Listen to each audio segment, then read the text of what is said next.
Good morning, guys. Just jumping on to go over your at-home learning package for this week. We are continuing with our orchestra and learning about the stringed section of the orchestra this week. So I'm going to go through and read our little informational paragraph that's on that front page for you so that it makes it a little bit easier for you to understand without having to worry about the reading. And again, then we'll go over our worksheets, and they're the same as what we've done before for this orchestra section, so that again, it's a little easier for you to make sure that you're not learning a brand new worksheet and figuring out how to fill it in and all that jazz. Okay, so I'm going to be reading this section right here for you. Okay, all right, I'm going to try and turn it this way so you guys can see as I'm reading. Okay, the strings are the largest family of instruments in the orchestra, and they come in 4 sizes: the violin, viola, cello, and the biggest, the double bass. The smaller instruments, the violin and viola, make higher pitched sounds, while the larger cello and double bass produce low, rich sounds. The violin is the baby of the string family and makes the highest sounds. You play the violin by resting it between your chin and left shoulder. Your left hand holds the neck of the violin and presses down on the strings to change the pitch, while your right hand moves the bow or plucks the strings. The viola is the older sister or brother of the violin. It is slightly larger, just over 2 feet long, and has thicker strings, which produce a richer, warmer sound than the violin. You play the viola the same way you do the violin. The cello looks like the violin and viola, but is much larger, and has thicker strings than either the violin or viola. Since the cello is too large to put under your chin, you play it sitting down with the body of the cello between your knees and the neck on your left shoulder. The body of the cello rests on the ground and is supported by a metal peg. You play the cello in a similar manner to the violin and viola. The double bass is the biggest member of the string family, with the longest strings, which allow it to play very low notes.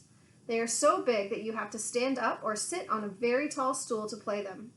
Like the cello, the body of the double bass stands on the ground, supported by a metal peg, and the neck rests on your left shoulder.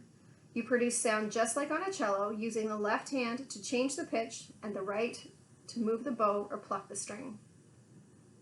The harp is different from the other stringed instruments. It's tall. It's about 6 feet tall and shaped like the number 7. It has 47 strings of varying lengths, which are tuned to the notes of the white keys of the piano. You play the harp sitting down with your legs on either side, with the neck of the harp leaning on your right shoulder. Each string sounds a different note, and you play them by plucking the strings with your fingertips and thumb.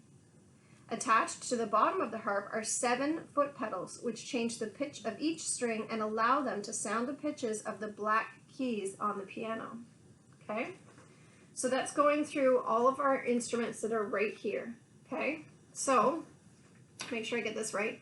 You have your viola, you have your violin, you have your cello, your double bass, and your harp. And all of those are the ones that we just went over and that we read. Okay, so for your worksheets that we've done before, we're doing, again, in our stringed instrument family, you are going to be doing the violin. Make sure I can move this along here. Cello, and the double bass. So there will be music on the YouTube page for you to be able to listen to and to tell me what you think about it. You are going to tell me what piece you listened to and who played it, okay? What the mood was, the song, if it was loud or soft or kind of in the middle, which is our dynamics, right? We talk about our tempo, what the song made us think of, and an animal that it made you think of for all 3 of those sheets, okay? Now again, I'm not going through this worksheet really heavily because it's the same format that we've done for the past 2 weeks. So it should be something that's really familiar to you, that shouldn't be difficult to accomplish, okay? So again, you're gonna have some options on your YouTube page. I'm not gonna leave just one option for you, so that you have some interesting different things to listen to and that you can see what these instruments look like and how they sound, okay? If you have any questions, email me at leslie.scully@hillsideschool.ca. You can also send a message on the Facebook page, and you can leave a message on the YouTube page as well, okay?